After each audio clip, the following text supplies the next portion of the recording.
రాష్ట్రంలో దాదాపుగా 9 నెలలు కావస్తా ఉంది. ప్రభుత్వం మారి చంద్రబాబు నాయుడు గారి ప్రభుత్వం ఏర్పడి. ఈ నేపథ్యంలో 9 నెలల వెనక్కిపోతే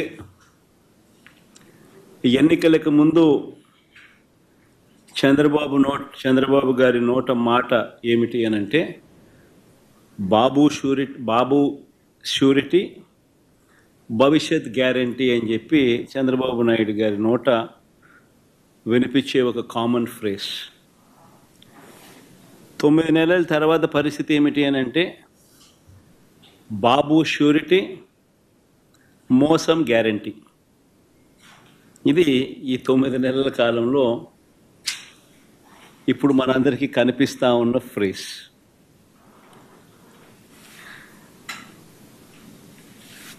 చంద్రబాబు నాయుడు గారు ఎన్నికల వేళ చెప్పిన ప్రతి మాట, ఆ మేనిఫెస్టో అంటూ తాను రిలీజ్ చేసిన మేనిఫెస్టోలో తాను చెప్పిన మాటలు, ఎన్నికల వేళ బటన్ నొక్కడం అయితే ఏముంది, అదేం పెద్ద పనా,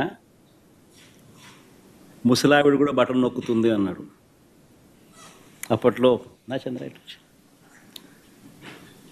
ముసలావిడ కూడా ముసలావిడ కూడా బటన్ నొక్కుతుంది, అదేమన్నా బటన్ నొక్కడం గొప్ప సంగతి అని చెప్పి అన్న సందర్భాలు మనం చాలా చూసాం.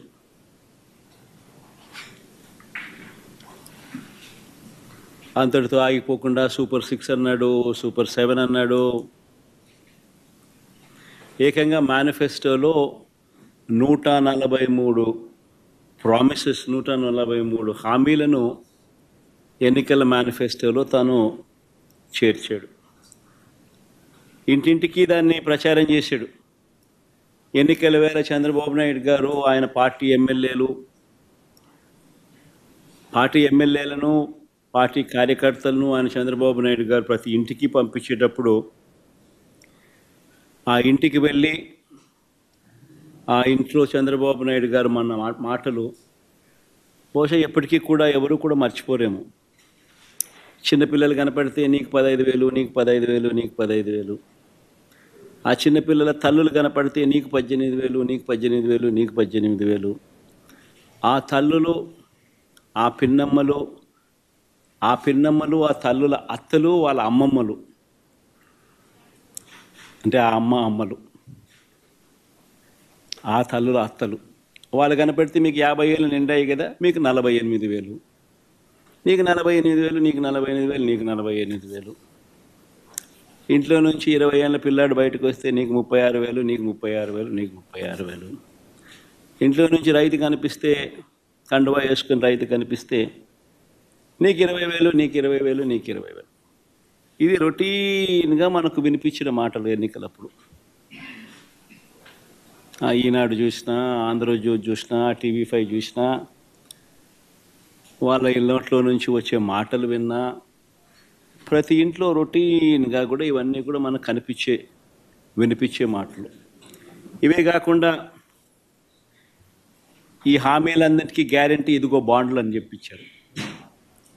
బాండ్లు,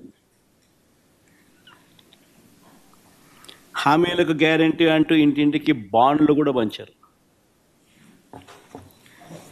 అమలు చేయలేకపోతే ఏమన్నారు, అమలు చేయలేకపోతే చొక్కా పట్టుకోండి అన్నారు. అమలు చేయలేకపోతే చొక్కా పట్టుకుని నిలదీయండి అని కూడా అన్నారు. ఇప్పుడు వీరిచ్చిన బాండ్లు ఏమైనాయి, ఇప్పుడు వీరు చెప్పిన మేనిఫెస్టో హామీలు ఏమైనాయి, వీరు పంచిన పాంఫ్లెట్స్ ఏమైనాయి, ఎవరి చొక్కా పట్టుకోవాలి? ఈ 9 నెలల కాలంలో చంద్రబాబు నాయుడు గారి పాలనలో మనం చూస్తూ ఉన్నది ఇది. మరోవైపున చూస్తే రాష్ట్రానికి సంబంధించిన అప్పులు కేవలం ఈ 9 నెలల కాలంలోనే రికార్డులు బద్దలు కొట్టేసి బహుశా ఎప్పుడు కూడా ఏ ప్రభుత్వము కూడా ఈ స్థాయిలో అప్పులు చేసిన పరిస్థితులు బహుశా దాఖలాలు ఎప్పుడు కూడా లేవు. ఆ స్థాయిలో రికార్డులు బద్దలు కొట్టేశారు. 9 నెలల కాలంలోనే బడ్జెటరీ అప్పులే, అంటే with in the purview of FRBM పరిధిలోకి వచ్చే బడ్జెటరీ అప్పులు, అంటే public account and public debt అప్పులే అక్షరాల ఈ 9 నెలల కాలంలో 80,827 కోట్లు.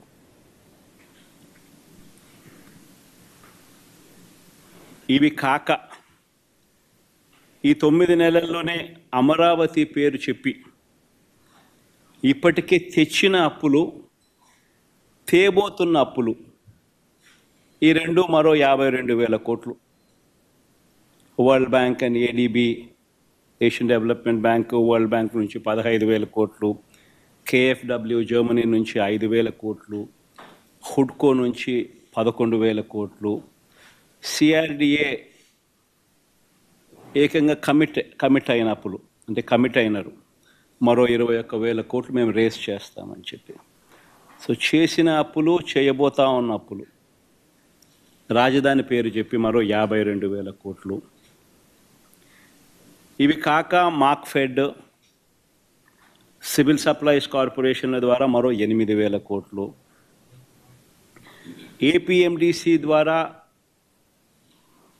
తేబోతున్న అప్పులు మరో 5,000 కోట్లు. అన్నీ కలిపితే ఏకంగా తీసుకొచ్చి నా అప్పులు, చేయబోతున్న అప్పులు ఏకంగా 1,45,000 కోట్ల పైమాటే. ఇది నిజంగా ఒక రికార్డు. ఇది ఇంకో రికార్డు. ఎవరు బద్దలు కొట్టలేనంత పెద్ద రికార్డు. ఇన్ని అప్పులు చేసిన సూపర్ 6, సూపర్ 7 ఇచ్చారా? పేదలకు ఏమైనా బటన్లు నొక్కారా? అందరూ ఆలోచన చేయాలి. పోనీ కనీసం మా ప్రభుత్వం గతంలో అమలు చేస్తూ ఉన్న పథకాలు ఏమైనా కొనసాగుతూ ఉన్నాయా?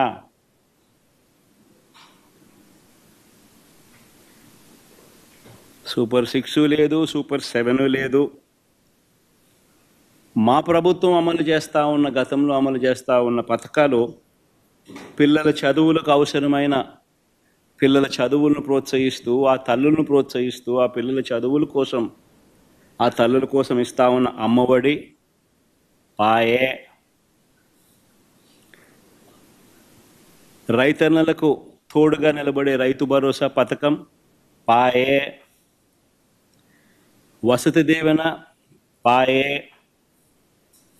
విద్యా దీవెన అరకొర, చేయూత లేదు, ఆసరా లేదు, 0 వడ్డీ, ఆరోగ్యశ్రీ పూర్తిగా కూడా యగనామమే, వాహనమిత్ర, నేతన్న నేస్తం, మత్స్యకార భరోసా, కాపు నేస్తం, EBC నేస్తం, చేదోడు, తోడు, లానేస్తం, అన్నీ గతంలో ఉన్న పథకాలన్నీ కూడా పాయే. పిల్లలకు ట్యాబులు ఇచ్చే కార్యక్రమం కూడా పాయే. మరి నేను అడుగుతా ఉన్నా, 1,45,000 కోట్ల రూపాయల అప్పులు చేసినవి, చేయబోతున్నవి ఎవరి జేబీలోకి పోతా ఉన్నాయి?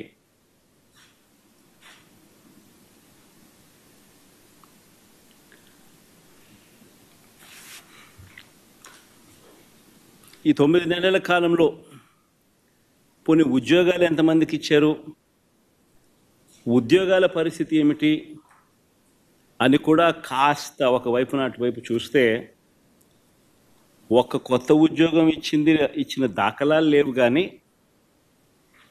ఊడగొట్టిన ఉద్యోగాలు మాత్రం ఏకంగా 2,60,000 ఉద్యోగాలు, వాలంటీర్ల ఉద్యోగాలు పూర్తిగా తీసేశాడు. 18,000 మంది బ్రేవరీస్ కార్పొరేషన్లో 18,000 మంది వాళ్ళ ఉద్యోగాలు పాయే. 2,60,000 మంది వాలంటీర్ల ఉద్యోగాలు పాయే. బ్రేవరీస్ కార్పొరేషన్లో మరో 18,000 ఉద్యోగాలు పాయే. ఫైబర్ నెట్, ఏపీఎండిసి, ఫీల్డ్ అసిస్టెంట్లు, వైద్య ఆరోగ్య శాఖ, ఇలా ఆయా విభాగాలలో వేల సంఖ్యలో ఉద్యోగాలు పూర్తిగా తీసేశారు. ఇవన్నీ ఒక ఎత్తున గ్రామ వార్డు సచివాలయాలలో సైతం పనిచేస్తూ ఉన్న ఉద్యోగస్తులను కూడా వారిని కూడా సచివాలయాల నుంచి వాళ్ళందరినీ కూడా డిస్లొకేట్ చేసి గవర్నమెంట్ రంగంలో మిగతా డిపార్ట్మెంట్లలో ఎక్కడైనా వేకెన్సీస్ ఉంటే అక్కడ వాళ్ళని సరిదేసే కార్యక్రమం మొదలెట్టాడు. సో ఇచ్చే ఉద్యోగాలు కూడా పూర్తిగా కుదించే కార్యక్రమం. వాలంటీర్లను ఎలా మోసం చేశాడో మనం అంతా చూసాం. ఎన్నికలకు ముందు వాలంటీర్లకు 10,000 జీతం అన్నాడు. 10,000 బాయ, వాలంటీర్ ఉద్యోగం ఉన్నది బాయ. పోనీ ఉద్యోగస్తులనైనా అంత బాగా చూసుకున్నాడంటే వాళ్ళను మోసమే. ప్రభుత్వం వచ్చిన వెంటనే ఆయన మేనిఫెస్టో ఒకసారి చూస్తే, ఆయన మేనిఫెస్టో ఆయన ఇచ్చిన 143 హామీలు ప్రభుత్వం వచ్చిన వెంటనే అయ్యారన్నాడు. ఇంటరిమ్ రిలీఫ్ ఇంతవరకు 9 నెలలు అయింది. రూపాయి పెంచింది, రూపాయి ఇచ్చి పుణ్యం కట్టుకున్న పాపాను పోల. 9 నెలలు అయిపోయింది. ఉద్యోగులకు మెరుగైన పిఆర్సీ అన్నాడు. ఉన్న పిఆర్సీ చైర్మన్ బలవంతంగా రాజీనామా చేయించారు. కొత్త పిఆర్సీని ఇంతవరకు ఇలా ఇవ్వాల. 1వ తేదీనే జీతం అన్నాడు. 9 నెలల కాలంలో ఒకే ఒక నెల ఇచ్చాడు. మిగతా 8 నెలల్లో నెలలో 1వ తారీఖున జీతాలు ఇచ్చాడు చంద్రబాబు గారు. చెప్పాలి,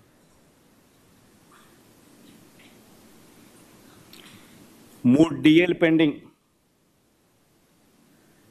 ట్రావెల్ అలవెన్సులు pending, surrender leave pending, medical reimbursement అన్నీ పెండింగ్.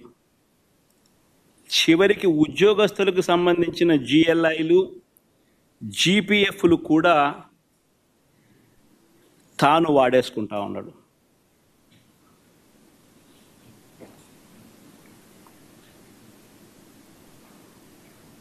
ఈరోజు రాష్ట్రంలో పరిస్థితి ఇది. విధ్వంసం, ఆర్థిక విధ్వంసం అంటే ఇది. మరోవైపున ఆంధ్ర రాష్ట్రాన్ని సుస్థిర రాష్ట్రంగా మార్చేందుకు, ఆంధ్ర రాష్ట్రం పొటెన్షియల్ను పెంచేందుకు ఒక విజన్తో రాష్ట్రానికి తన సొంత వనరులు పెరిగేలా శాశ్వత ప్రాతిపదికన రాష్ట్రం మెరుగ్గా ఉండేందుకు పోర్ట్ బేస్డ్ ఇండస్ట్రియలైజేషన్ తీసుకొచ్చే క్రమంలో భాగంగా ఆంధ్ర రాష్ట్రం ఎప్పుడూ చూడని విధంగా మా హయాంలో, అంటే వైఎస్ఆర్సీపీ హయాంలో, ఏకంగా 4 పోర్ట్లను కట్టడం మా హయాంలో జరిగింది. Mulapeta port, Machilipatnam port, Ramayapatnam port, ఈ 3 గవర్నమెంట్ రంగంలో కట్టడం మొదలుపెట్టాం.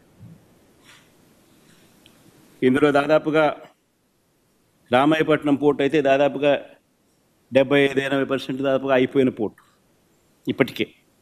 అప్పట్లోనే నాతోనే ఎలక్షన్ కోడ్ లేకపోయిందంటే మొదటి షిప్ను కూడా రామాయపట్నం పోర్టులోకి తీసుకొచ్చేవాళ్ళు. మూలపేట, మచిలీపట్నం